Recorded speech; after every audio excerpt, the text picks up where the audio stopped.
Hi guys, for today's lesson we're going to be dealing with box and whisker plots.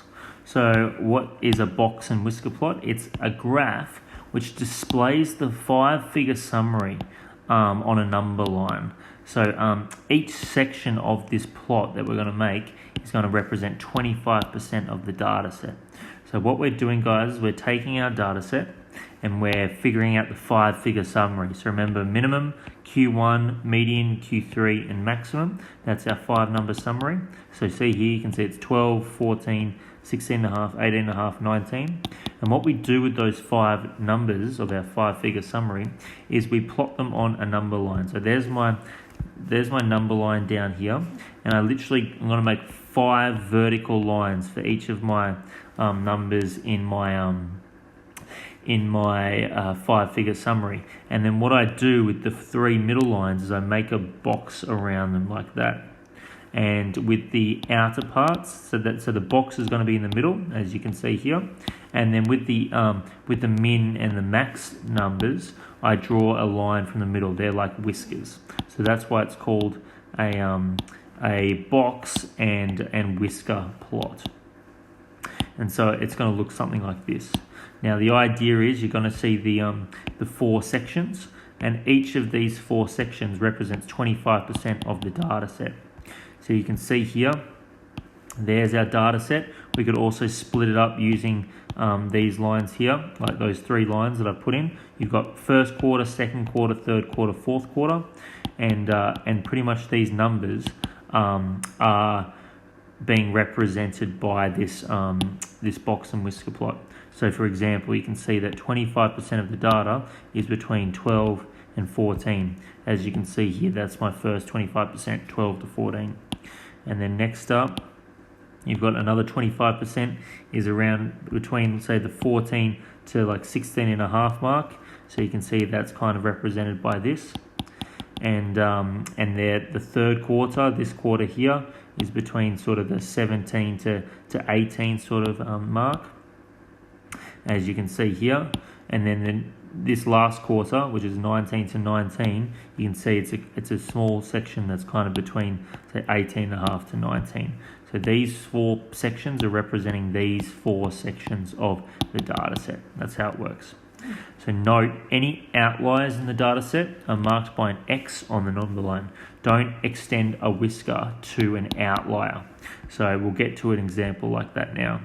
So produce a parallel box and whisker plot for the following sets of data regarding Mr. Prouse's Year 7 and 8 test results as percentages.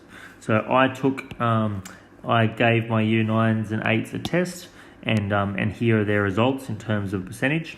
Each number represents the mark for a particular kid. Now I want you to make sure you're checking for outliers when you're going to make this data into a box and whisker plot. Okay, so step 1, we need to figure out if there are any potential outliers around. So if you look at Year 8's test results here, there is a really low test result of 36. That could be an outlier.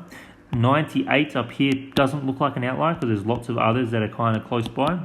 So 36 is a potential outlier. Now step 2 is we need to test this potential outlier. Oh, and also, guys, with this test here, there's no real numbers that kind of stand out either as an outlier. So how do we test this potential outlier of ours, this 36? Well, first up, we need to figure out what the interquartile range is. So our median is the number in the middle. Our Q1 is going to be between these 2 numbers, our 71, and our Q3 is going to be in between these 2, our 92. So our interquartile range is 92, take away 71, and that equals 21. And we need to figure out this number that we're looking at, 36, that's a really low number. So you want to test out the lower outlier test. So that's going to be Q1 minus 1.5 times IQR. And we get something like this, and that comes out as 39.5. So therefore, anything less than 39.5 is an outlier. So 36 definitely is an outlier. It's less than this number here. So that's our conclusion. 36 must be an outlier. We need to mark it with an X on our box and whisker plot. Okay, so step 3, we need to determine the 5-figure summary for both our data sets. This is how we're going to graph our box and whisker plot. So that is our median in the center. Q1 is right here, minimum's here, Q3 is here, and max is here. And we need to do the same to the year 8 data set. We've got to plot that on, we've got to make that into a box and whisker plot. Now, it's not in ascending order from lowest to highest, so we need to change it so it is. And there we see our median, our Q1, Q3, min, and max, following the typical process. And so step 4, once we've got our 5-figure summaries, as you can see here, I've labelled them. Now we can put our box and whisker plots onto a number line. Now it's important that your number line is going from the lowest number, 36, all the way to the highest number, 98. So notice with my number line, it went from all the way from 30 all the way up to 110, just to fit all these values inside. Okay, so with my year 7, you'll notice that our minimum is 36, but that is an outlier. So I'm going to mark that 36 as an X. So that X lines up with about the 36 mark. The next number is 65. That is what I'm going to use for my lowest value. You want to make sure you use the next highest number for your minimum point here. Next up, Q1 is 71, so that lines up with 71. This line right here. Median is 79, so that line there is my 79 mark. So I'm pretty much drawing these lines in here. Q3 is 92, so that goes right there. And my highest is 98, so that goes right here. And then I make a box with the middle lines, and then I draw my whiskers on the ends as well to get that box and whisker plot for year 7. I do the same thing with my year 8 values. So my minimum is 68 right there. My Q1 is 70.5, which is roughly about there. Median is 76, which is about there. Q3 is 82.5, which is going to be there. And your maximum is 85, which is going to be there. I've got to make that box in the middle and then the 2 whiskers on the end, and I get a nice little box and whisker plot for year 8. And that is done. When they're parallel box plots, they're literally just going to be going like on top of each other. They're not going to be next to each other, they're going to be on top. That's what I mean by parallel box plots. Okay, describe the shape of the results for both classes. So I want to look at their shape. When I'm talking about shape for these sorts of box and whisker plots, I'm thinking whether they're symmetrical or they're skewed. And remember, skewed can either be positive or negatively skewed. So year 7 shape, if we look at this box plot here, it's going to be skewed, and the reason is because a majority of the data is in these 2 sort of tighter sections here, these kind of more clumped up sections. This section here is quite spread out along with this one.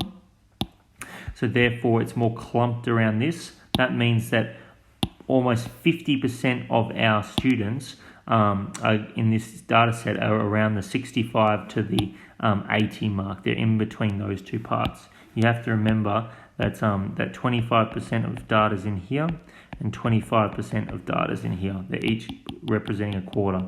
So a majority, or like half of our kids, are clumped up around this section here. So that means that a majority of data is below that median, so therefore it's going to be positively skewed. More data is on the lower sort of end. So that's considered the shape for this sort of box and whisker plot. Next up, year 8 shape looks roughly symmetrical, and the reason I say that is because you've got kind of a nice spread going about this data set. So if I show